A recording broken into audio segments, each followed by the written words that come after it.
All right, what is going on, everybody? Welcome back to another video, another NBA regular season video. In this video, we're going to take a look back at my NBA preseason predictions and thoughts from obviously the preseason and before this season. Lots has changed. Some stuff has gone unchanged, but I want to talk about it. I said we'd look back.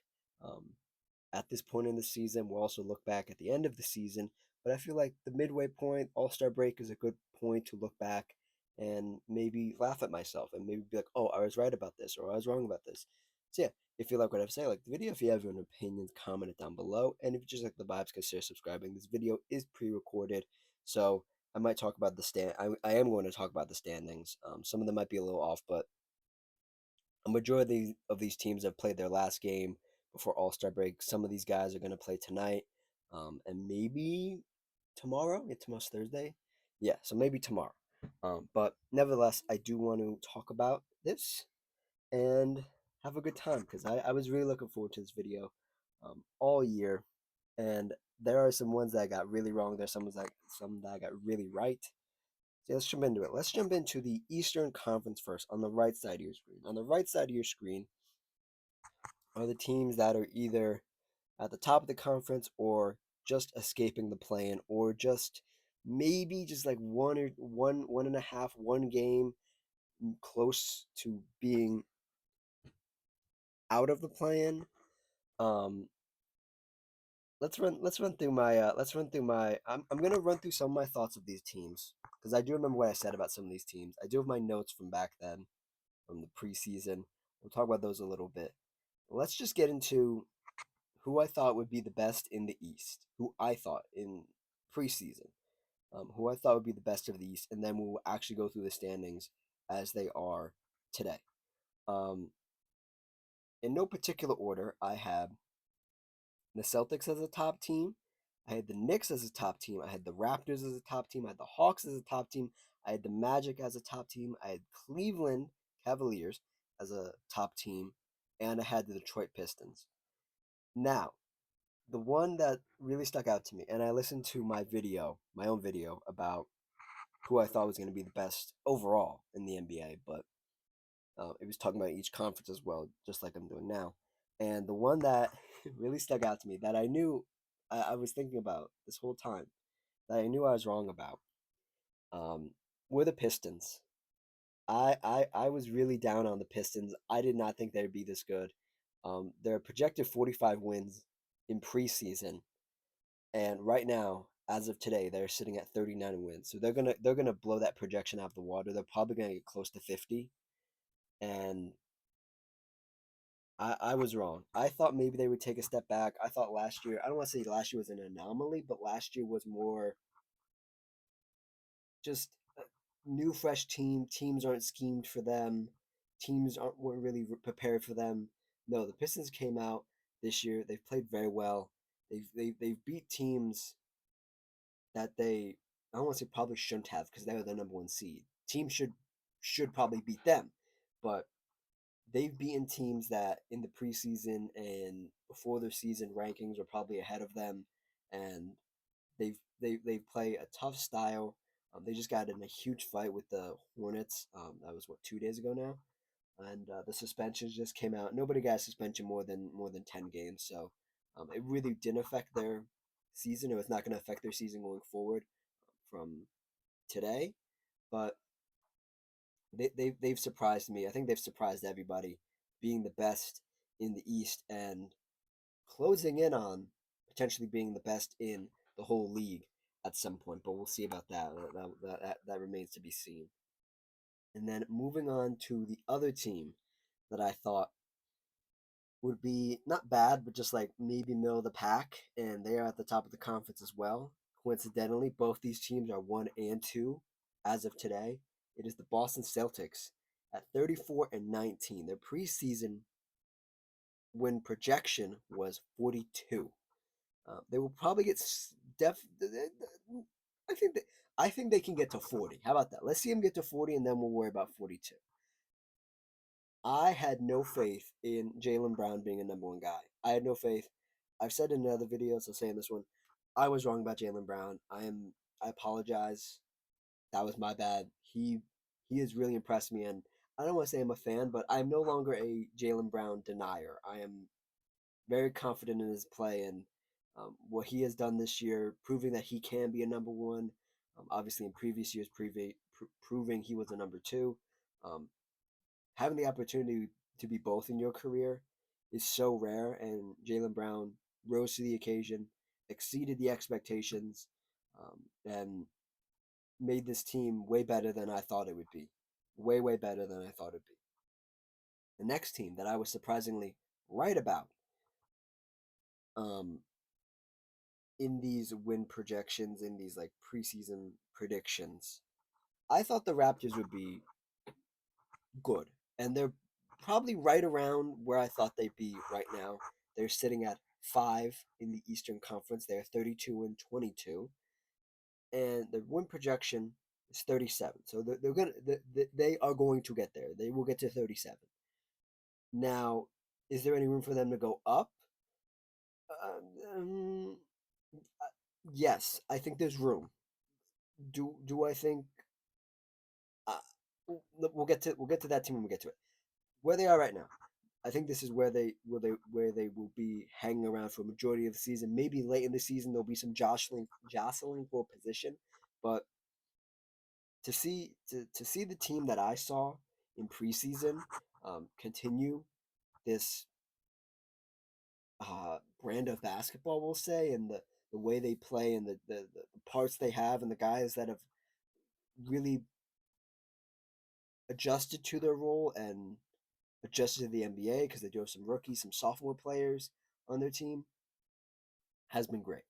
And I saw something in preseason and I was like, oh, this team can be really good. They have all the necessary pieces.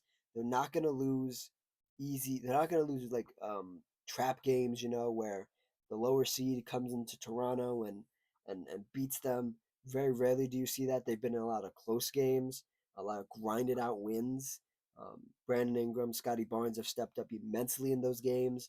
Um, Brandon Ingram named an All Star replacement for Steph Curry, who will not play in the All Star game. That news got announced yesterday. So they have two All Stars on this team. They're young. They're frisky. I like them. I just don't. This is. I don't know if this is a good or bad thing for Toronto. I don't know what their ceiling is. I don't because they didn't make a lot of off. They didn't make a lot of mid season moves at the trade deadline. That this is the team they're with. I would have liked if they would have made some more moves, but considering this is their first year of real success again, I'm gonna take it as a win, and I'm gonna take it as an A plus for me, and pat myself in the back for projecting that they would be at least decent this year, at least good. Getting back into the order of the standings here, as of today, the New York Knicks sitting at 34 and 20. They just lost a game to the Pacers last night, overtime game, controversial game. There was a bunch of controversial calls. There's a bunch of controversial things going on in that game. The Knicks fell for an easy game again. They got their ass beat by the worst team in the not the worst team in the conference. No, they are the worst team in the conference. The Knicks lost to the worst team in the conference at 14 and 40. The Pacers down at the bottom. Um, the Knicks are at 34 right now, 34 wins, and they're projected to get to 53. And that is the highest win total, second highest win total for this conference in the preseason. That is the preseason projection. Can I be honest? And this might be a hot take. I don't think the Knicks are getting to 50 wins. I really don't think they're getting to 50 wins. I just they lose games like this and it makes my brain wander into places of like maybe you should have just blown this team up a little bit, just blown it up a little bit, just make some tweaks, take some chances. And I know when the Knicks are flying, they're flying and they look really good, but when they lose badly. And you guys can tell me what you think is worse. Would you rather get blown out in a game to a worse team, or would you rather lose a nail biter to a team that has no business being anywhere near you competitively? Like, I think I'd rather lose in a blowout and just be embarrassed versus be just disappointed and distraught over losing to the worst team in the Eastern Conference when you're a top three team in the conference. That's just how I feel, and I don't know. Uh, I don't know what to say about the Knicks anymore. I've said all season, like since like the first month of the season has gone by, this Knicks team is weird. It's just weird, and some of it's on Mike Brown, the new head coach. Some of it's on like the team. Some of it's on like Karl Anthony Towns. Karl Anthony Towns played okay last night against the Pacers. I just don't know. And the thing is, for the Knicks, before I ramble too much about them, this is the season for the Knicks. This season, they have to go to the finals this season. They have to. They have to. That is the ultimate goal. The East is wide open. You have to go to the finals. And if you keep losing to teams like the Pacers, other teams are going to be like, oh, they lost to the Pacers. We're not worried about them. The Pistons are not worried about New York. The Celtics are not worried about New York. The Cleveland Cavaliers, after James Harden acquisition, are not worried about New York. I don't think anybody is scared of New York, and that's a problem. That is a problem because next year, if the Knicks keep the same team together, and Jason Tatum for the Celtics gets healthy, Boston's going to be number two again or number one. The Pistons get even better. They're going to be up here again. The Cleveland Cavaliers retain James Harden, retain some of the other talent they have, build a better roster around Donovan Mitchell, Evan Mobley, and James Harden. They're going to be better. Toronto Raptors going to be a year older. Magic, hopefully, are going to be better. Atlanta's going to be better. Charlotte, who's been on a tear recently, could possibly be better. Um, Pacers going to be better. Washington going to be better. You're running out of time. This Knicks team is running out of time, and this was bold to be like they can get to 53 wins. I think I said they could get there.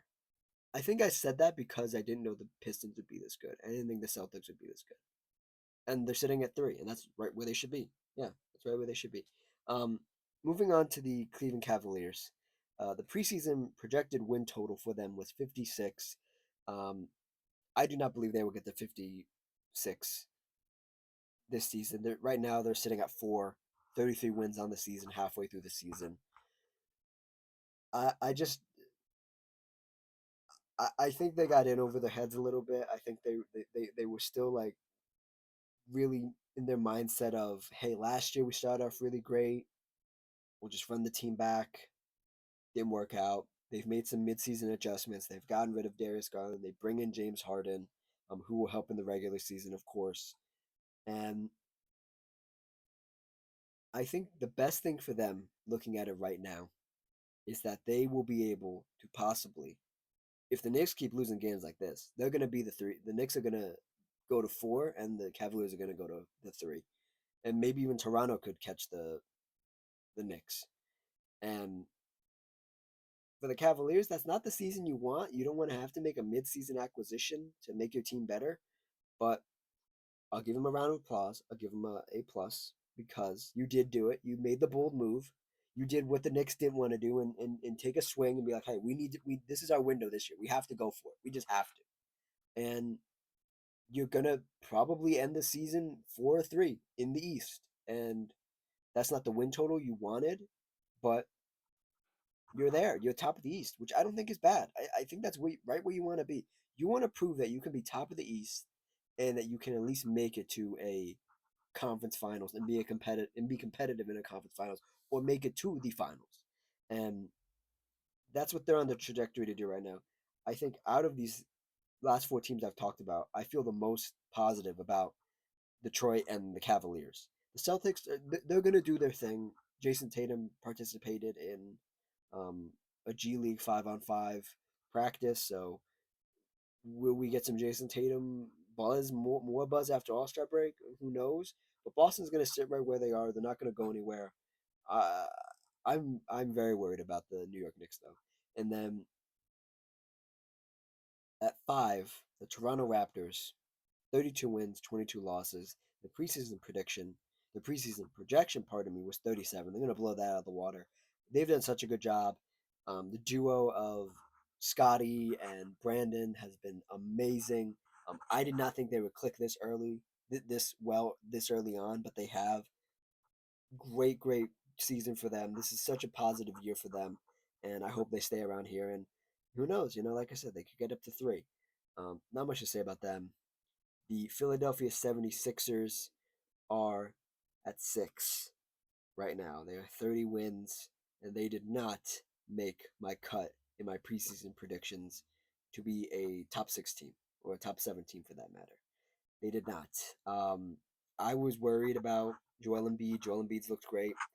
Um, Here and there, some moments he still looks like I don't know. Paul George is obviously suspended, so that's going to take an effect on the Sixers as a whole towards this back end of the season. But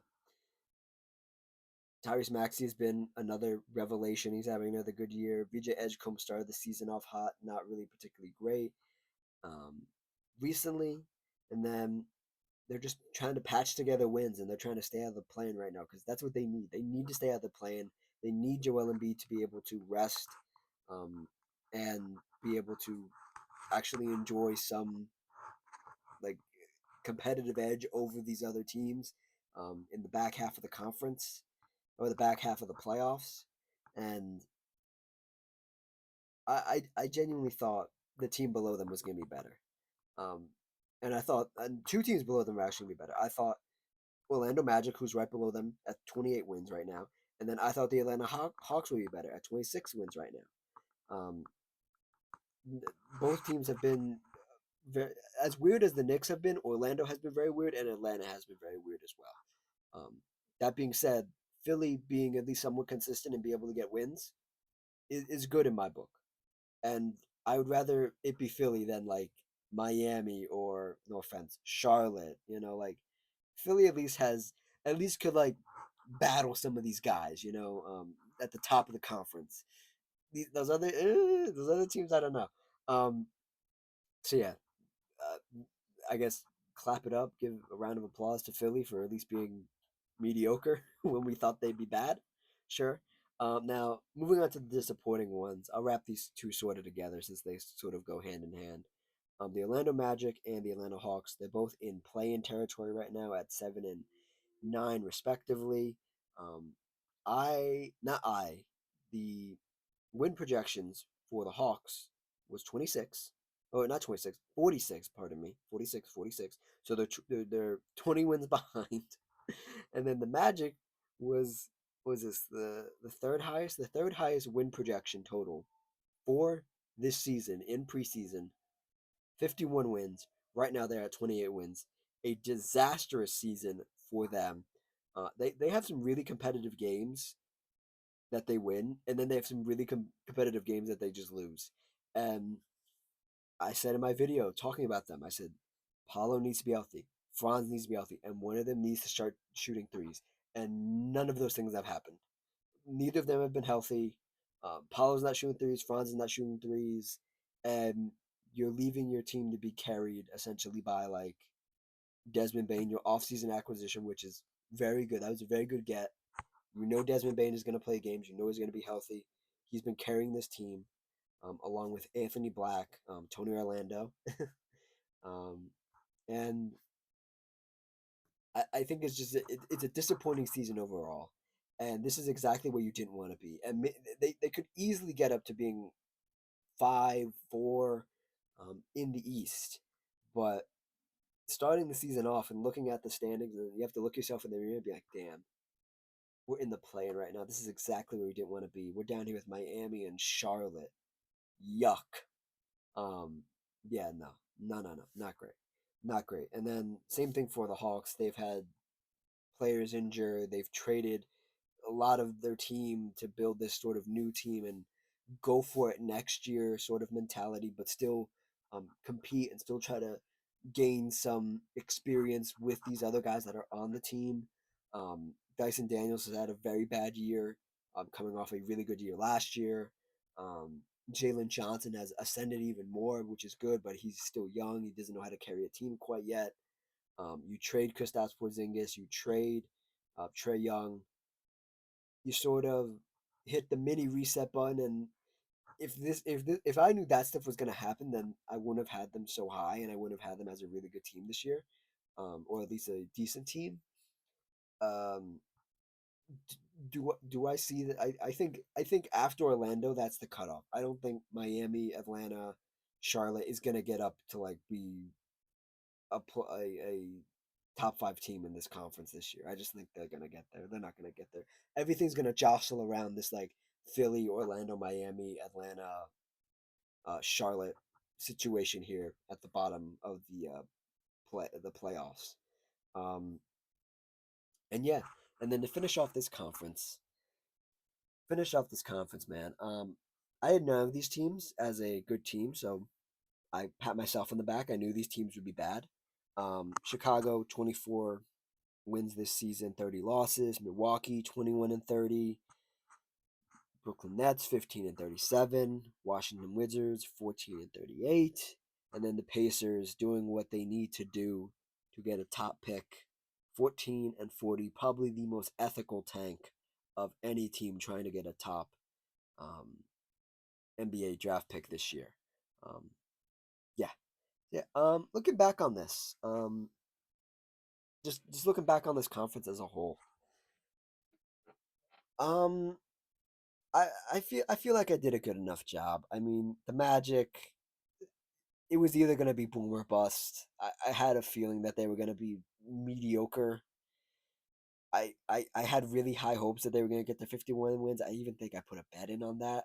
I bet on that. I put some money on that they would get to 51. I'm not getting that money back. Cleveland, I thought they'd be a little bit better, but that was a lot of boomer bust too. Like, could they duplicate what they did last season, especially with the injuries they were coming into the season with? They didn't manage to do it. The Pistons, I didn't think they'd be this good. They surprised me. Again, Boston Celtics surprised me.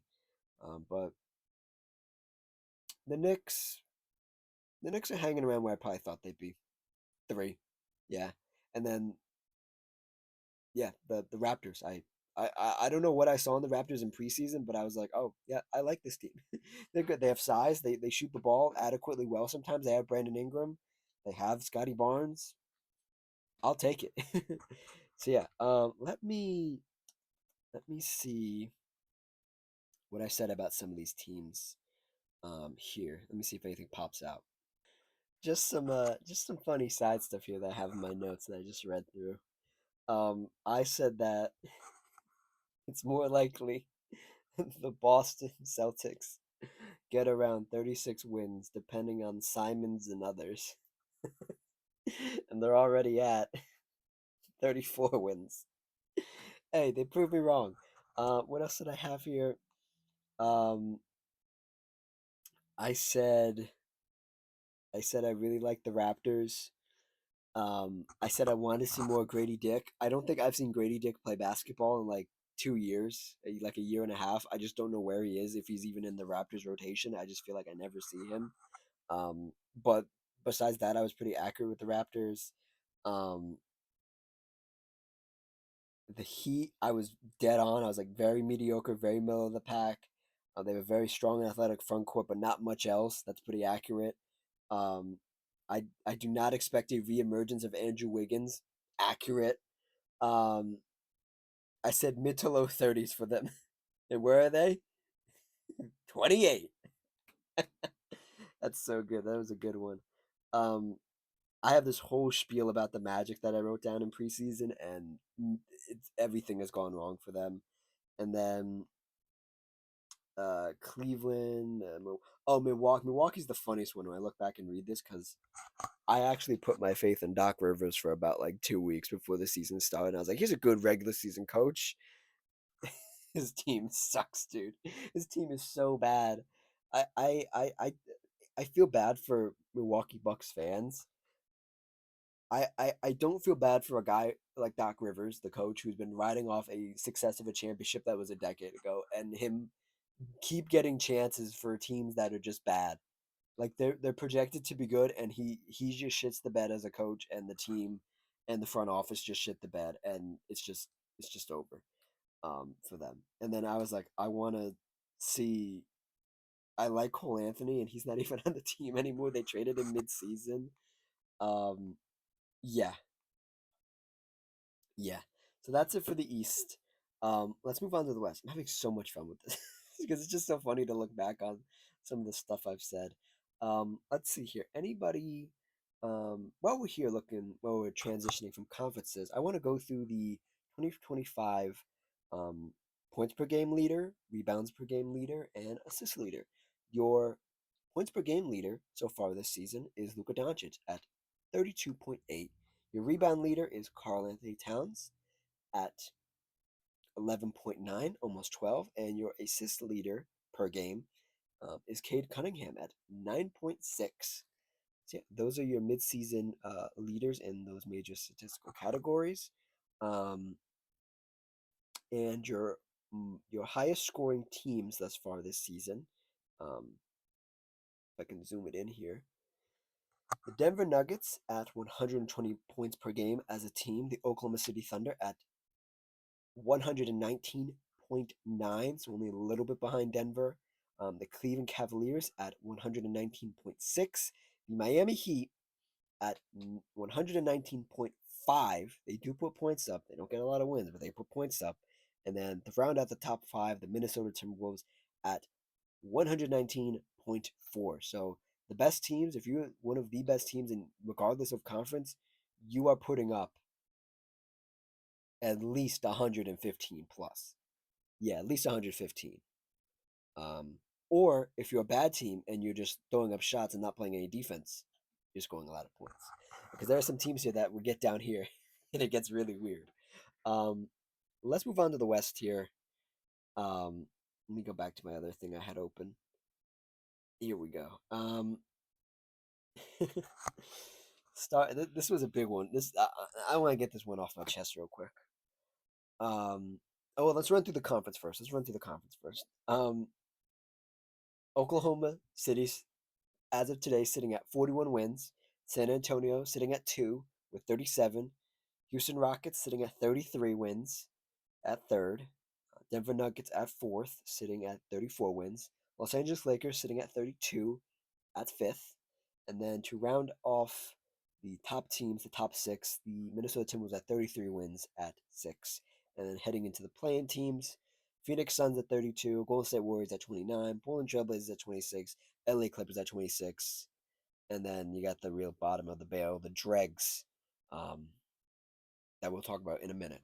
The one I want to get off my chest here, and I think the one everybody had wrong, and maybe some people had right, but at least the win projections say the Warriors were supposed to win 45 games this season, and very much so like the the Orlando Magic or the New York Knicks or the yeah those two teams specifically. Everything has just gone wrong. Everything has gone wrong. Almost everything has gone wrong, and this team has been decimated by injuries. The Jimmy Butler one, most notably, the Steph Curry one, dealing with runner's knee right now. So again, it's just bad. You don't to have two of your best players right now. You have Draymond Green and the guys out there. The Warriors have never stopped trying. I'll give them that. They've never stopped trying. But man, sometimes is it a hard watch? It's a very hard watch sometimes, and I genuinely I when I think back to what I was saying in preseason, I was like, oh, Steph Curry, Draymond Green, um, Jimmy Butler have the best winning percentage when they were on the floor together last season, and to think we were robbed of that, and to think that this team, the as Steve Kerr put it, they are a fading dynasty. Um, this is they're fading rapidly and quickly, and you're sitting at a somewhat competitive spot at 29 and 25. You could maybe avoid the play-in. I wouldn't hold hope for that, but you're going to be in the play-in and you're going to lose in the first round again. And it's going to be another season where you're like, well, if we just could stay, we could have stayed out of the play and we could have gone to the conference finals like they could have last year. But they didn't. They messed around in the regular season. People got hurt. People the team wasn't the same throughout the whole course of the season. The consistency wasn't there, and then they got bounced in the second round. I think it was right last year, and then that was the story. It was like you have to avoid the play-in, and when you're an old team, you have to avoid the play-in, and they're an old team, and guess where they are? in the play-in, nowhere near 45 wins. Terrible, terrible. Running through the other teams I have here that I thought would be top teams in the West.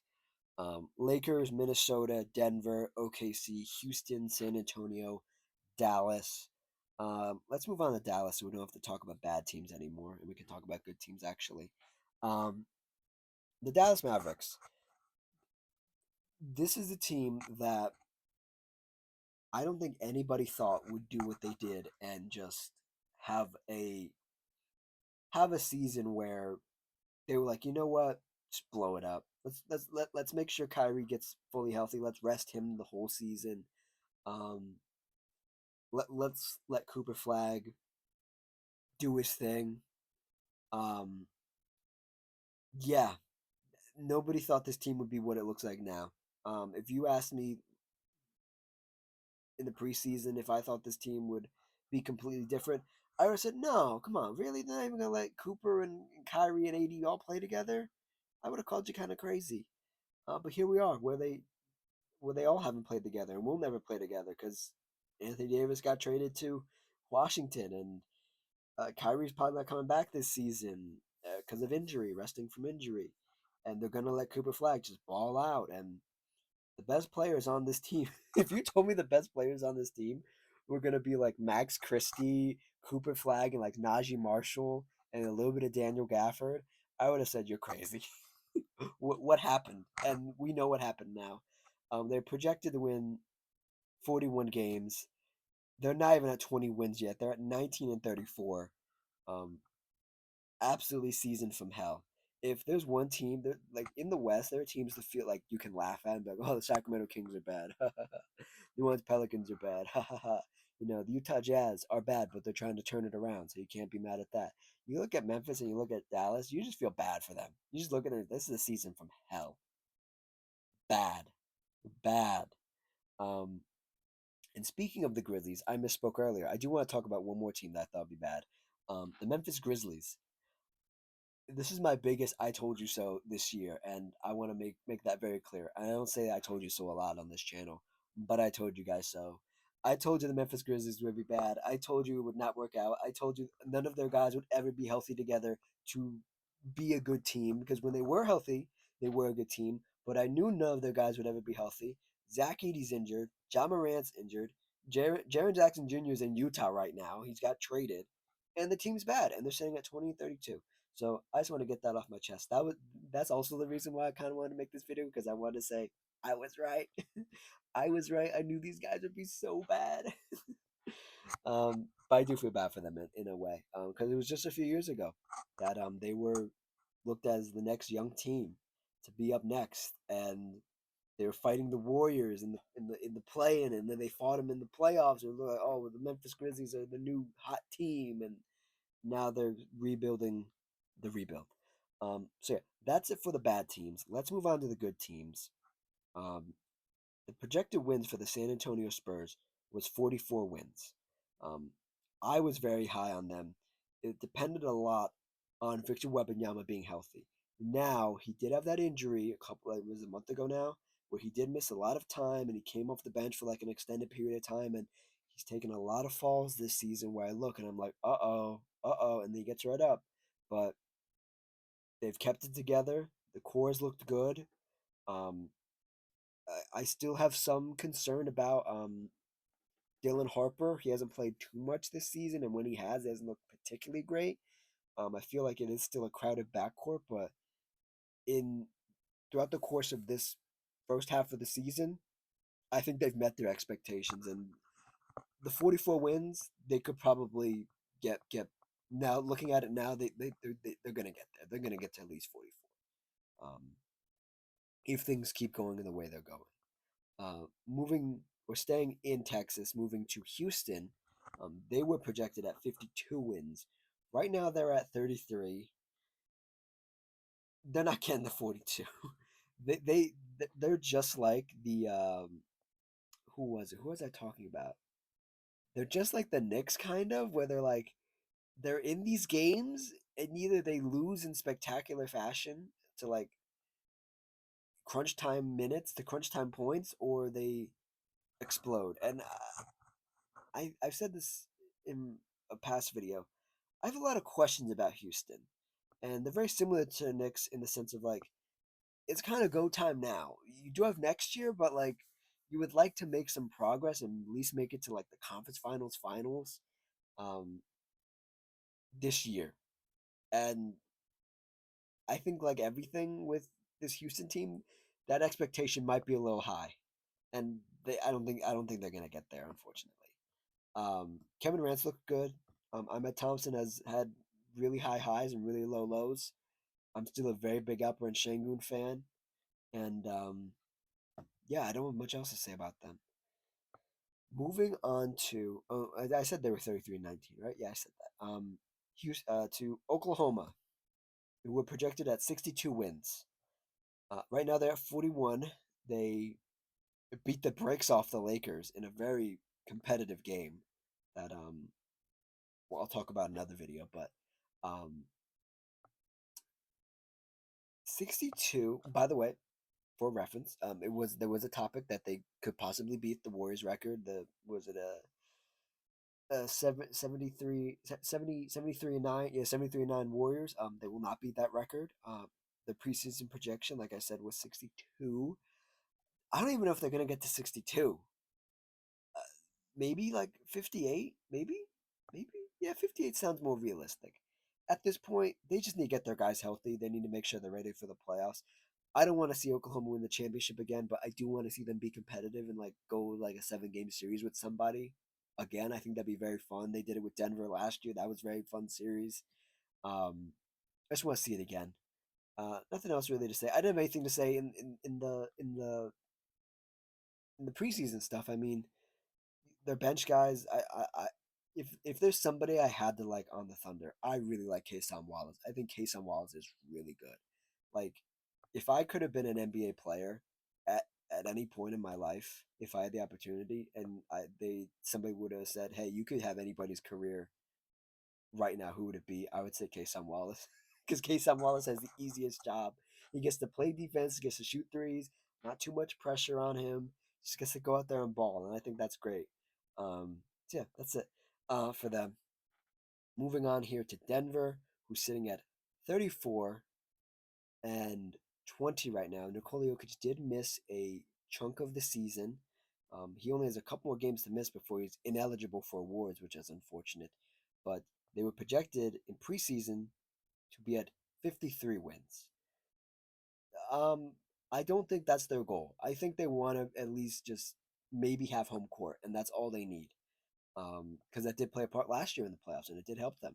And just keep this team consistent, keep it healthy.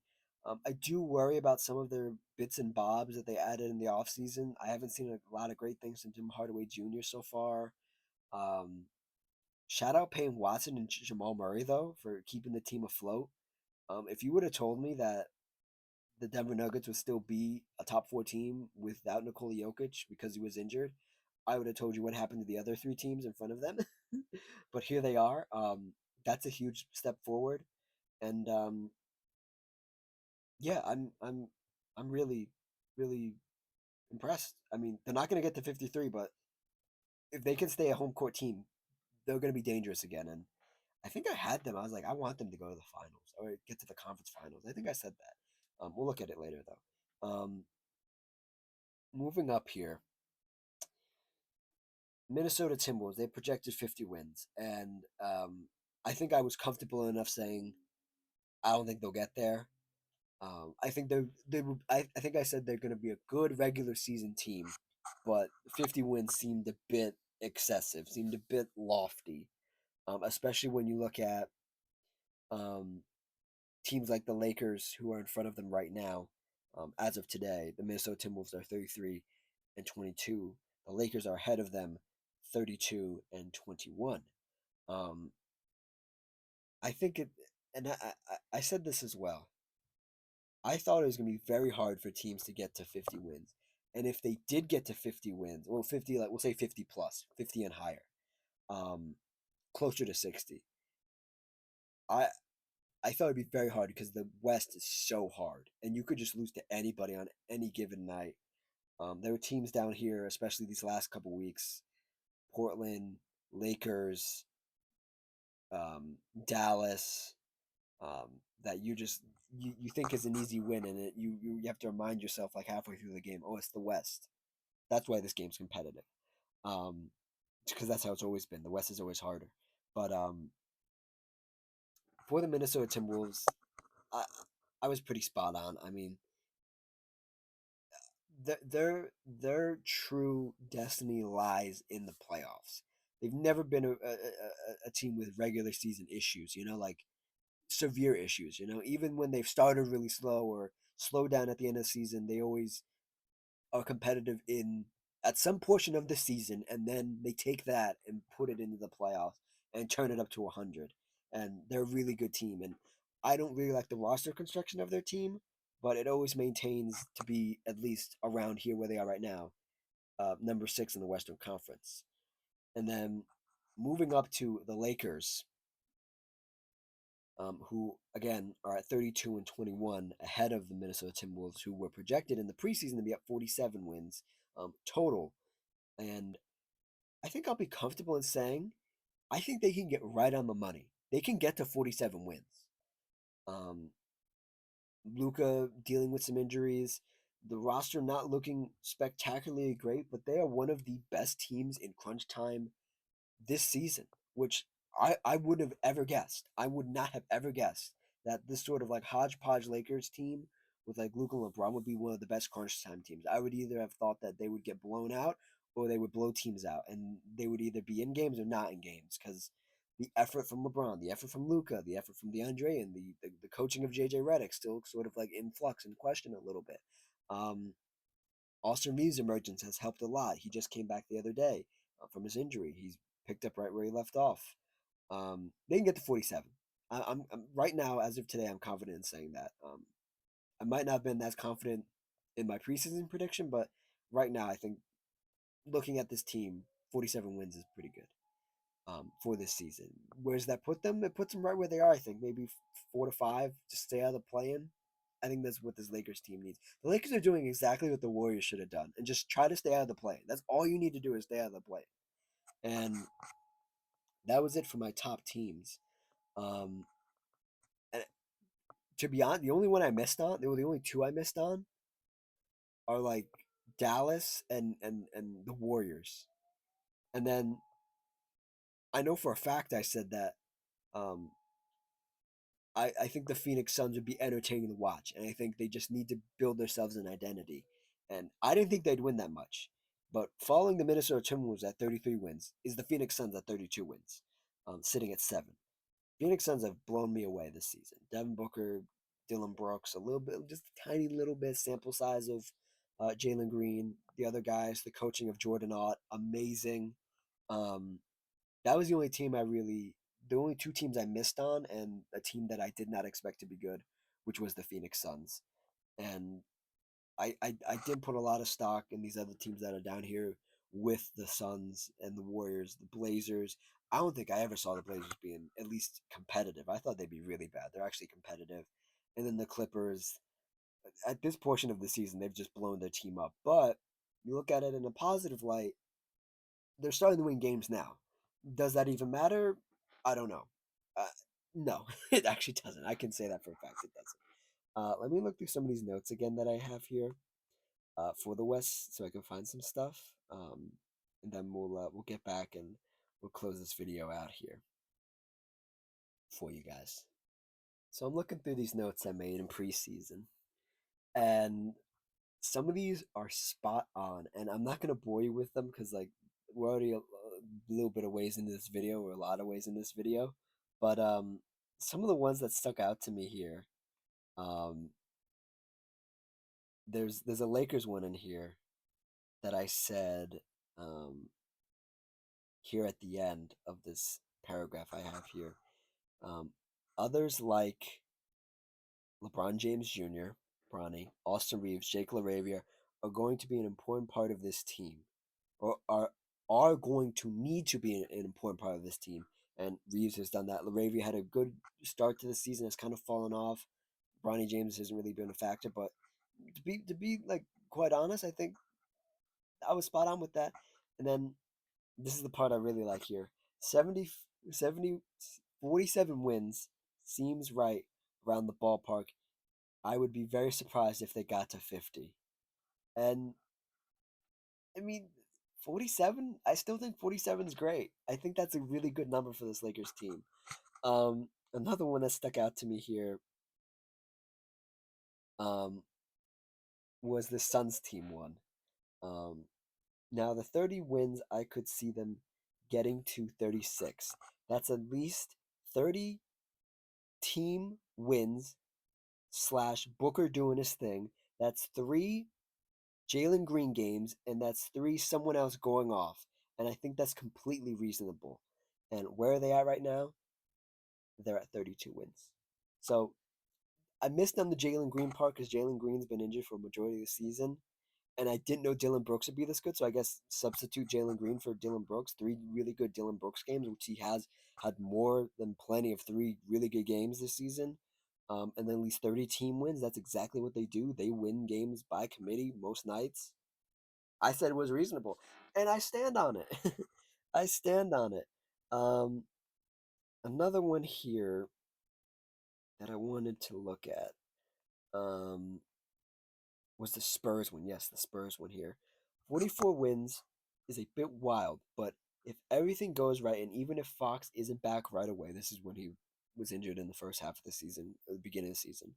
Um, I think this team is young enough to sneak a few wins on high caliber teams with their offense on the back of Victor Wembanyama slash Stefan Castle, and they have snuck wins against high caliber teams. Perhaps no, the highest caliber team they've won against the Oklahoma City Thunder this season. So I was spot on with that one as well. I can't believe I was on the nose with that one. They snuck those wins against Oklahoma earlier this season, even like a week ago, a week and a half ago. So I was spot on with that. And I have a note here at the bottom of my whole notes for this season's preseason predictions that says talk about the Kings because I just wanted to rant about the Kings, and you know what the Kings are? Bottom of the conference, just where I thought they'd be. Um, so yeah, that's it. That's the video. I had something else I want to talk about how ethical the tanking has been this season, but this video is so long already, and I have other stuff to do today. So that will be it for this video. I want to say this is one of the most fun videos I've had. I've had a lot of laughs this video. Um, I I think I was more spot on about the West than the East. The East is wild, man. I think I said that as well. I said the East is gonna be weird. It's gonna be crazy. The West is sort of is what it is, but the East is gonna be crazy. East is crazy. Also, thank you for everybody who's been following me. I see we have a new subscriber. Welcome, welcome, welcome. If you made it this far, hello. If you're a returning viewer, um, like, comment, all that good stuff. And I will see you guys next time. Enjoy All Star Weekend. Cheers.